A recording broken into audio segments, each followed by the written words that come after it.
Middle-aged Paul used only basic North God-style swordsmanship, but it shocked the top magic swordsman of the academy. The students watching nearby were instantly impressed. In their eyes, their teacher Fizzle was already unreachable, but that short match made them fully respect Paul. Just earlier, Paul, who trained alone in the countryside for 40 years, was forced to step out. Now he had been working as an instructor in the Night Order for several months, but Paul was not happy at all because his father kept telling him to find a wife, and he still had no partner. At this time, Lao asked Paul to teach him how to fight multiple opponents. Paul immediately called Karuni and demonstrated how to handle a 2-on-1 situation.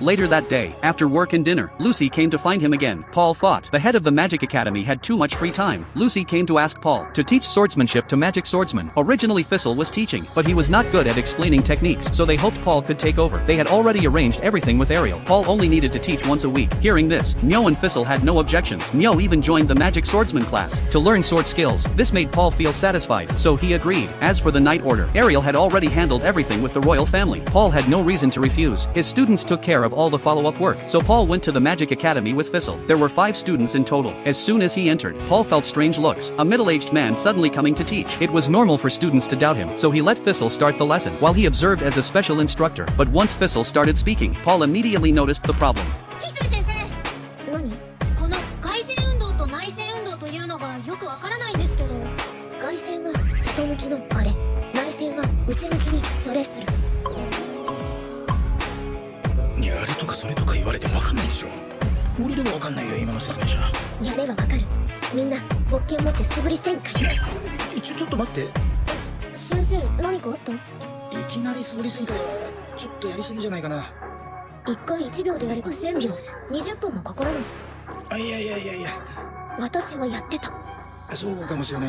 Fizzle's teaching was based on instinct and talent. It only worked for geniuses, so Paul stepped in and began correcting each student's sword stance. Soon, the students practiced with proper form. After a while, Paul told them to take a break. One girl became curious about Paul's strength, since in their eyes, Fizzle was already at the top. As Fizzle's teacher, Paul's strength made them curious.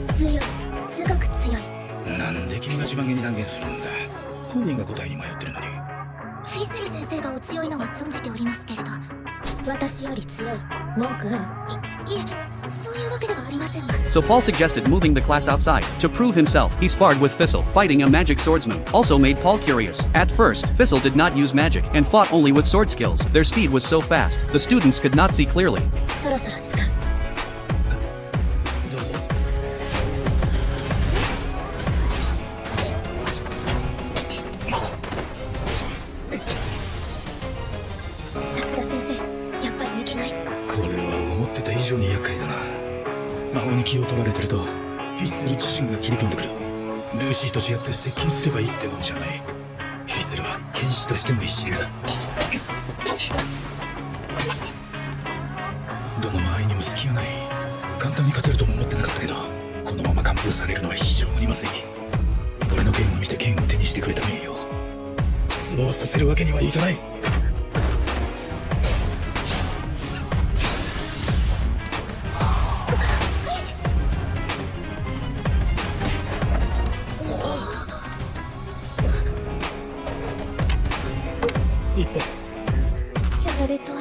The match left everyone shocked. They all began to admire Paul. That night, Paul noticed Nyo seemed unhappy during class, so he asked why. He learned Nyo wanted to become stronger first, before seeing Paul's full ability. Because he felt he could never reach Paul's level, but Paul told him he was still young. As long as he kept training, one day he could surpass him. This made Mo curious. Paul had the strength of a top swordsman, so why did he not continue improving? You keep saying you are too old. That is just an excuse. This sudden truth made Paul stumble, because before this, his goal was always to become the strongest swordsman. Meanwhile, Fizzle reported to Lucy about his spar with Paul. Even though he had an advantage in magic, in pure swordsmanship, he was completely outmatched. Hearing this, Lucy finally revealed the real reason she brought Paul to the academy.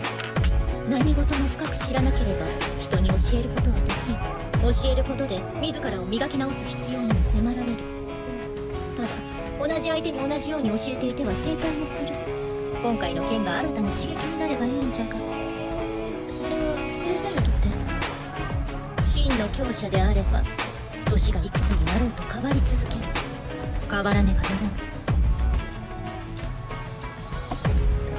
牽制と呼ばれるに値する者はその業を背負う。